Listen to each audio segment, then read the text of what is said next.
这什么玩意儿？我去！冰箱温控器，你能温控个嘚儿？先看视频。有冰箱的一定要给冰箱安装一个这种温控器，这样你的冰箱一年可以省下不少电费。通上电以后，把冰箱的插头插在温控器上，它可以调节春夏秋冬等各种模式，根据季节的变化调到相应的模式，这样你的冰箱就可以省下不少电。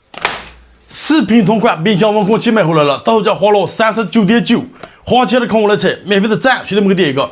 再看一下啊，冰箱温控春夏秋冬轻松调配，自动循环，智能控温。我去，功能还挺全啊！来，再打开。我去，轻飘飘的，就这么个玩意儿。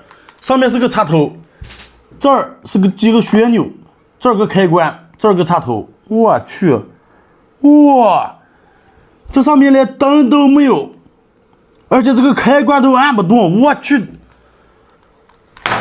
哇，你这不就是个插座吗？啊，这个开关都按不动，这不会是假的吧？里面啊，来，咱打开。我去，就是这么个玩意儿，里面连个电路板都没有。来看一下这个，这个开关是封闭的，按不动啊。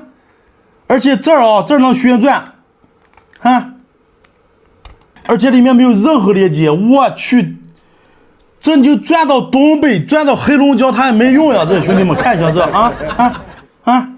这是个旋转，开关都是假的，里面连个电路板都没有，这你就能控温，而且3根线只接了2根，底线都没接。我去，这重重的坑人啊！